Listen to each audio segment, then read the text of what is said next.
হাতে অনেকটা সময় আছে, তাই স্টেশনেই বসে পড়লাম খাবার দাবার নিয়ে। ডিনারে ছিল মাটন কষা আর রাইস। মায়ের জন্মদিনের খাবার দাবারগুলো স্টেশনের লালুর সাথেই শেয়ার করে আমরা খেলাম। লালুকে দেখো, লালুর আজকের ভীষণ মজা, সাংঘাতিক আয়েশ করে মাটনের হাড্ডিগুলো চিবোচ্ছে। আমি সুপর্ণা, তোমরা সবাই কেমন আছো? আশা করি খুব খুব ভালো আছো। আমার চ্যানেলের নতুন একটা ব্লগে অনেক অনেক ওয়েলকাম। আবার সেম এক প্রবলেম হয়েছে। আমরা প্রথমে দেখেছি প্ল্যাটফর্ম নাম্বার 21, যেটা 21 নম্বর প্ল্যাটফর্মে দিয়ে ট্রেনটা ছাড়বে, এইভাবে আমরা ওইখানেই বসেছিলাম। পরে আবার জানতে পারলাম 22-তে। আবার তাড়াতাড়ি করে আমি আর গৌতম 22 থেকেই ট্রেনটা ধরলে, তো ট্রেনে উঠে পড়েছি। আর 2 থেকে 3 মিনিটের মধ্যে ট্রেনটা ছেড়ে দেবে। তো এইখান থেকে আজকে ব্লগটা স্টার্ট করছি, কারণ আর প্ল্যাটফর্মে নামতে আমার ভয় লাগছে। যদি ট্রেন ছেড়ে দেয়, গৌতম চলে যাবে কাঠপাটিতে ট্রিটমেন্ট করাতে, আর আমাকে এখানে পড়ে থাকতে হবে। তো চলো এখান থেকে ব্লগটা স্টার্ট করলাম, দেখতে থাকো। আর একটু লেট হলে ট্রেনটাই আজকের মিস হয়ে যেত। কিছুক্ষণ আগে পর্যন্ত সাংঘাতিক একটা টেনশনে ছিলাম।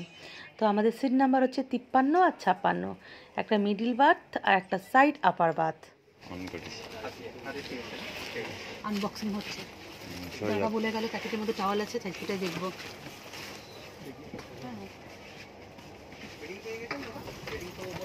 পরিষ্কার হলেই হয়, পেয়েছি তো, কিন্তু সেই প্রবলেম থাকবে। চাদরটা দেখি, আমাকে দেখতে পাচ্ছে, খুব সুন্দর, পুরো নতুন দিয়েছে। স্টাইল বাজার থেকে এনেই তোমায় দিয়ে দিয়েছে।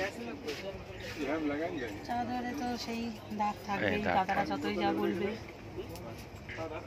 দেখি, আগেবারে কম্বলের মধ্যে তরকারি ছিল,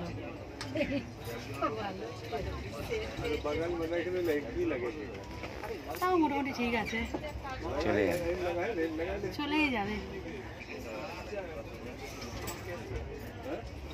ভাবতে পারিনি দাদারা ঠিক মতো কাছে না, সার্ফ ভালো ইউজ করে না, যাদের কাছে ধুয়ে আবার প্যাক করে দিয়ে।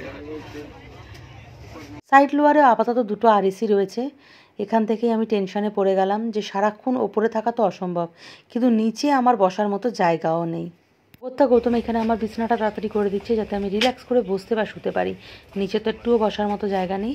আমার বিছানাটা করে দিয়েও নিজের বিছানাটা ঠিক করে নেবে। তবে ঝুলে ঝুলে বিছানা করা আমার পক্ষে ইম্পসিবল ব্যাপার, তাই গৌতমেরই হেল্প নিতে হয়েছে। দেখো আমাদের ওই পারে গৌতম, এই পারে আমি। 2 মাস আগে, হ্যাঁ দেখা যেত না, দেখেছো ভগবানের কি কারিশমা। ওর মিডল বাদ ছিল, ও আবার নিজে আপারে নিয়ে নিল আমাকে, যাতে ঠিক মতো দেখতে পায়, তার জন্যে। 2 মাস আগে অনলাইনে টিকিট করেছি। আমি গৌতমকে বলেছিলাম প্ল্যাটফর্ম থেকে করো, তাহলে অ্যাটলিস্ট লোয়ার পাওয়া যেত। এই আমাকে কষ্ট করে ওপরে উঠতে হলো, যে পেটে এই ব্যথা নিয়ে ওপরে ওঠা মানে খুব ডিফিকাল্ট ব্যাপার। তো উঠে পড়েছি, নিচে বসার একদম জায়গা নেই। নিচের ওই দুটো, একটা সিটে আরএসি যেহেতু দুটো দাদা রয়েছে, তো ওইখানে তো বসতে পারছি না ওনারা, মানে আমি বসলে ওনারা খেতে কমফোর্টেবলভাবে ওনারা বসতে পারছে না, তার জন্য উপরে উঠে পড়েছি। এখন ঘুম তো পাচ্ছে না, কী করব, বসে থাকি। ঠিকমতো তো খেতে পারিনি, ওখানে আয়েসে খাচ্ছিলাম যে 21 নম্বর প্ল্যাটফর্মে ট্রেন দেবে, এদিকে 22-এ ট্রেন দিয়ে দিয়েছিলো। আমার হঠাৎ মনে হলো যে 22-এ এত ভিড় কেন। গৌতমকে বললাম, গৌতম বলছে হ্যাঁ, ওর তো খাওয়া হয়ে গেছিলো, ও নিজে একদম ভালো করে খেয়ে নিয়েছে, আমার খাওয়া হয়নি তৃপ্তি করে। আমি মাটনটা রেখে দিয়েছি 1 পিস, এখন ওইটা বসে বসে খাবো। মা এত ভালোভাবে খাবারগুলো পাঠালো, কিন্তু তৃপ্তি করে খাবারগুলো খেতে পারলাম না। সকালটা একটু দেরিতেই শুরু হয়েছে। তো কালকে রাতে ঠিকমতো যেহেতু ঘুম হয়নি, আর আমার তো একটুখানি প্রবলেম হয়, ট্রেন জার্নি আমি পছন্দই করি না, বিশেষ করে সাফোকেটেড যে জার্নিগুলো হয় এসি। আর কিন্তু এই লং টাইম জার্নিতে এসি না নিলেও প্রবলেম, স্লিপার কোচে যাওয়া অসম্ভব ব্যাপার। তাই এখন থার্ড এসি কোচটা এমন একটা পর্যায়ে চলে গেছে, স্লিপার আর থার্ড এসি কোচ একই জায়গায় চলে গেছে। মানে এখানেও দেখছি ওয়েটিংয়ের মানুষদের তুলে দেওয়া হচ্ছে, যারা ফ্লোরে কিছু একটা বিছিয়ে শুয়ে পড়ছে, সাইড আপার সাইড বার, সরি। এখানে তো দুটোই সিট, যে দুজন কমফর্টেবলভাবে বসতে পারবে, সারাক্ষণ তো শুয়ে থাকতে পারবে না, সেইখানে আরএসি করে দুজনকে দিয়ে দিচ্ছে, ওপরে একজন থাকছে, সেখানে 3 জন মানুষ এইটুকু সিটের মধ্যে কী করে বসবে। হ্যাঁ, এত লং একটা জার্নি, আর বেশিরভাগই এই ট্রেনটায় মানে ভেলোরের পেশেন্ট পার্টিই বেশি যায়, বেশি অসুস্থ মানুষ থাকে। কেন এত টাকা দিয়ে টিকিট কেটে কম্প্রোমাইজ করবো? আমার ফার্স্ট একটা কথা, টিকিটের দাম কমিয়ে দাও, বা সেরকম একটা ফ্যাসিলিটি রাখো। এখন মানে আমি যা দেখছি, আস্তে আস্তেই থার্ড এসি কোচটা পুরো স্লিপারের মতোই হয়ে যাবে। তারপরে ওই এখন যেমন স্লিপারটা এখন জেনারেল হয়ে গেছে, মানে হাঁটা যায় না, চলা যায় না, সেরকম একটা অবস্থা। তো এখন উঠে খাওয়া দাওয়ার পর্ব তো চলবেই, আর বাইরে বৃষ্টি হচ্ছে, আপাতত ভিডিওটা স্টার্ট করলাম, আজকের ভিডিওটা স্টার্ট করলাম। কতটা কন্টিনিউ করতে পারবো জানি না, শরীরের যা অবস্থা। তারপরে চার্জিং প্ল্যাগের খুব প্রবলেম, একটাই নিচে চার্জারের প্ল্যাগ রয়েছে, মানে উনিও দেবেন, মানে এই পারে তো তিনজনকে ওই একটাই শেয়ার করতে হবে, আর আমার তো ভিডিও করি বলে একটু চার্জ পড়েই যায়। তো যাই হোক, একটু ফোনটা এখন চার্জে বসাবো আর একটু একটু করে ভিডিও করতে থাকবো, যেটুকু করবো সেটুকু তোমার সাথে শেয়ার করবো। চলো দেখতে থাকো। নিচের সিটে যেহেতু দুজন ছিল, সারা রাত দুজনেই ঠিকমতো ঘুমাতে পারিনি। তো সকালে একজনকে রিকোয়েস্ট করাতে আমার সিটে চলে গেছে ঘুমাবার জন্য, আর আমি নিচটায় বসার সুযোগ পেয়েছি। আর ঘর থেকে ব্রেকফাস্টের জন্য আমি ডিম সিদ্ধ করে এনেছিলাম, আপাতত ডিম সিদ্ধ ছাড়ানোর কাজ চলছে।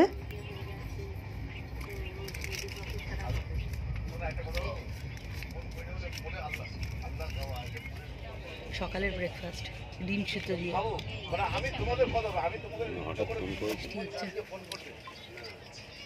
কাঁচটা এত পরিষ্কার তো তোমরা দেখতে পাবে না, বাট বাইরে বৃষ্টি হচ্ছে।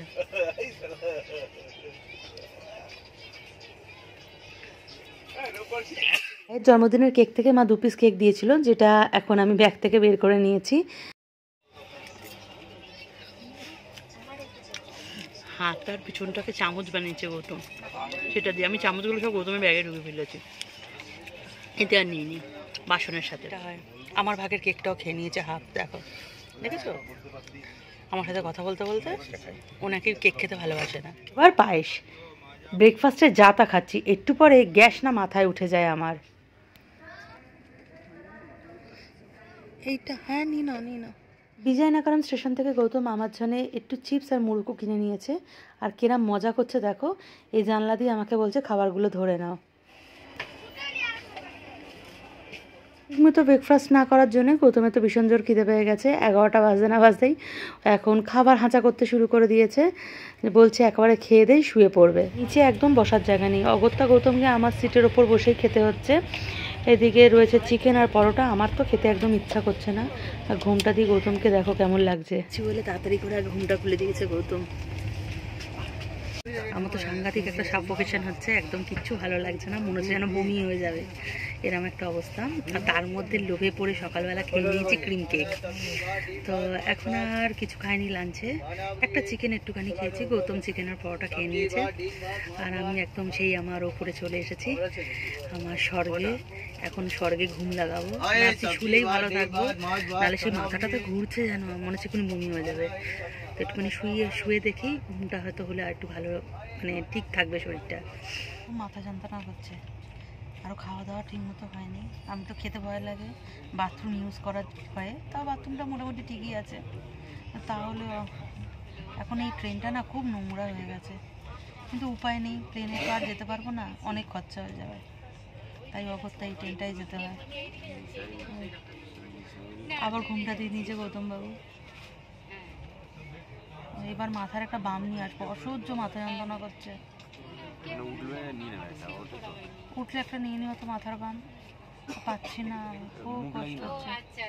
মাথায় মুভ, আমাকে বলছে মাথায় মুভ লাগিয়ে নিতে, কি বলবো। দুপুর থেকে কিছু খাইনি, এখন বলতে প্রায় 7:30 বেজে গেছে, এতক্ষণ পরে দুপুর থেকে নামলাম, এত শরীর খারাপ হচ্ছে, আমার মনে হচ্ছে একটু বমি হয়ে যাবে।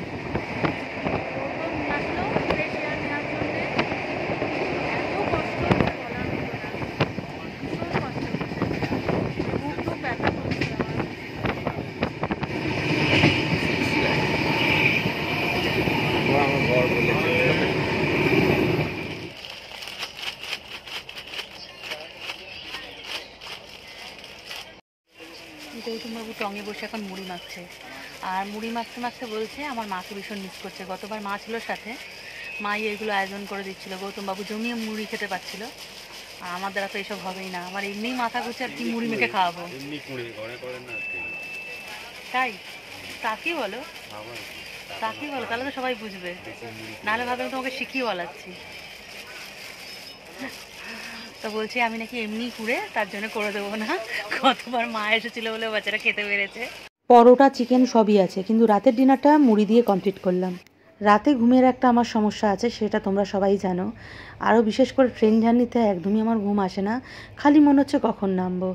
এইদিকে সবার নাক ডাকার আওয়াজে কোচটা পুরো কাঁপছে, আর এই যে দেখালাম এই সিটগুলোর মিডিলে যে গ্যাপটা থাকে সব গ্যাপে কিন্তু সব বিছানা করে ওয়েটিং লিস্টে যাদের নাম আছে তারা কিন্তু সব শুয়ে আছে।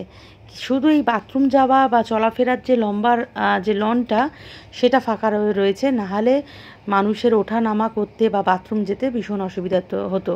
দেখো প্রত্যেকটা এই সিটের মাঝখানে মাঝখানে সবাই ট্রেনের মেঝেতে বিছানা করে শুয়ে আছে। খুবই খারাপ অবস্থা। অবশেষে কাঠপাটি পৌঁছে গেছি। তো ট্রেনের টাইমিং ছিল 2:45 আর এখন বাজে ঘড়িতে 4:20। অনেক কষ্ট করে জার্নিটা আমার আজকে শেষ হলো। ভীষণ অসুস্থ হয়ে পড়েছি এই জার্নিতে। তো এখন যাব অটো ধরতে, অটো ধরে সোজা চলে যাব। আপাতত শুভম রেসিডেন্সিতে তো আমি রুম বুক করে রেখেছি, কিন্তু অ্যাভেলেবেল কতটা পাবো জানি না। ওরা তো বলে দিল যে দিয়ে দিতে পারবে, তা এখন যতক্ষণ নাকি পৌঁছাচ্ছি বুঝতে পারছি না।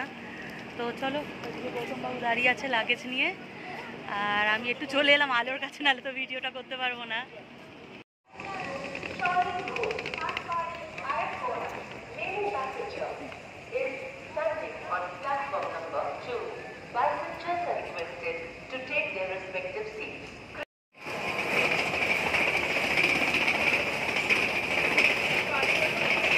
ট্রেন থেকে নেমে এখনো মনে হচ্ছে ট্রেনেই আছি, মাথা টাথা হিলছে পুরো। এত ভারী লাগেজ নিয়ে সিঁড়ি দিয়ে নামা ইম্পসিবল ব্যাপার, তাই র্যাম্পটা আমি ইউজ করি। আর এদিকে দেখলাম র্যাম্পে একটু আলো নেই। দেখো আমাকে তোমরা হয়তো দেখতেই পাচ্ছ না। তো এটা খুব হতাশাজনক। কত পেশেন্ট আসে ভেলোরে ট্রিটমেন্টের জন্যে, এই র্যাম্পে যদি হোঁচট খেয়ে পড়ে যায়, মানে কি বলবো। আর এই হচ্ছে ব্যবস্থা। স্টেশন থেকে বেরিয়ে অটো পেয়ে গেছি। অটো পেতে সমস্যা হয় না, প্রচুর অটো থাকে। কিন্তু এইখানে আমার একটা ভীষণ ভুল হয়ে গেছে। এইখানে না অটোওয়ালাদের সাথে একটু দামাদামি করে নিতে হয়। প্রত্যেকবার এটা আমিই করে থাকি, কিন্তু এবার আমি একটু ভুল করে ফেলেছি।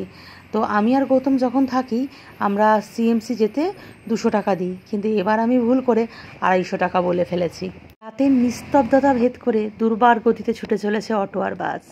তাতে রয়েছে প্রচুর মানুষ যারা যাচ্ছে সিএমসির উদ্দেশ্যে ট্রিটমেন্ট করাবার জন্যে। আস্তে আস্তে হাঁপিয়ে উঠছি, আর ভেলোর আসতে আমার একদম ভালো লাগে না।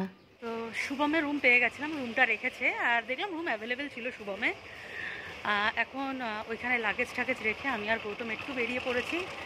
একটু চাটা খেতে হবে, মাথা ধরেছে। পরে রুমে চেক ইন করবো। লাগেজগুলো মনমাট রেখে রুমটাকে বুক করে নিয়েছি। এখন একটু চাটা খেয়ে নিই। আর ভীষণ এই জার্নিতে আমি আর গৌতম ভীষণ কষ্ট পেয়েছি, তাই তো গৌতমবাবু? আগের বারে মা ভাই মেয়ে এসেছিলো, সবার সাথে কথা বলে জার্নিটা খুব ইজি লাগছিলো। এবার কোচটাও ভালো ছিল না। বাথরুম তো যেরকম থাকে, আনহাইজিন বাথরুম ট্রেনের, এটা তো থেকেই থাকে, এটাকে তো আর বলে লাভ নেই। তো দেখা যাক। আর এখানেই তো সকাল থেকে, মানে সকালটা এতে তাড়াতাড়ি শুরু হয়ে যায়। একদম দোকানপাট খুলে গেছে, লোকজন ভর্তি রাস্তায়। রাস্তা অন্ধকার, কিন্তু লোকজন একদম ভর্তি রাস্তায়। সামনে সিএমসি, কালকের থেকে এখানে দৌড়াতে হবে আমাকে। আর ঠিক সিএমসির উল্টো দিকে এই দাদার দোকানে খোলা রয়েছে, এখান থেকে আমি আর গৌতম এখন একটুখানি লিকার চা খাবো।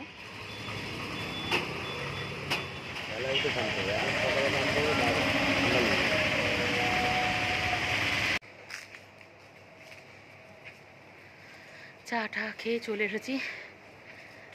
লাগেজ রেখে গেছিলাম শুভমে।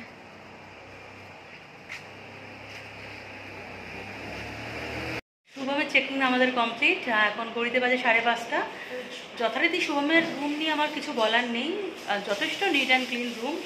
আমি একবার তোমাদের দেখিয়ে নেবো, দেখিয়ে নিয়ে আজকের ট্রেন জার্নিটা সম্পর্কে তোমাদের সাথে কিছু কথা শেয়ার করব।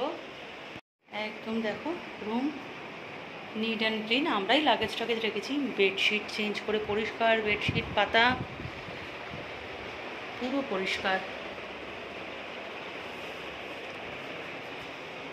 তো শুভমের রুম নিয়ে সত্যি কিছু বলার নেই। এর জন্য আমি বারবার যখনই আসি শুভমেই উঠি, কারণ এত পরিষ্কার পরিচ্ছন্ন রুম। সবথেকে বড় কথা, কোনো ছাড় পোকা নেই, এইটাই একদম নিট অ্যান্ড ক্লিন। ডবল বেডের এই রুমগুলো 600 টাকা শুভমে, আগেই বলে দিচ্ছি। আর শুভম নিয়ে তো আমার প্রচুর ভিডিও আছে। এবার ট্রেন জার্নি নিয়ে কিছু বলবো। মানে এবার প্রথম দেখলাম, মানে যেটা আমরা থার্ড এসি কোচে এসেছি, পুরো স্লিপারের মতো। প্রত্যেকটা মানে ফ্লোরে বিছানা করে সব যারা ওয়েটিংয়ে উঠেছে তারা সব ঘুমিয়েছে। টিটি আসছে, টিটির সাথে সেটিং করে নিচ্ছে, টাকা পয়সা লেনদেন হয়ে যাচ্ছে, এবং তারপর সব বাথরুমের সামনে থেকে শুরু করে আমাদের কোচের ভিতর সব বিছানা, মানে নিচে বিছানা পেতে পেতে সবাই ঘুমাচ্ছে। মানে হাঁটা চলায় অবধি অসুবিধা হয়ে যাচ্ছিলো। ইভেন দিনের বেলা বসাতেও প্রবলেম হয়ে যাচ্ছে, কারণ তারা আবার তাদের সাথে আমাদের মানে সিটও শেয়ার করতে হয়েছে। হ্যাঁ, কিছু ক্ষেত্রে মানে কিছুটা অবধি ঠিক আছে, মানুষকে হেল্প করা যায়, কিন্তু এত লং টাইম জার্নি আমাদেরও তো অসুবিধা হয়ে যাচ্ছে। তার মধ্যে সাইড যে লোয়ারটা প্রত্যেকটাতে আরএসি, মানে সাইড লোয়ারে দুজন করে, আপারে আমি ছিলাম, লোয়ারে দুজন করে।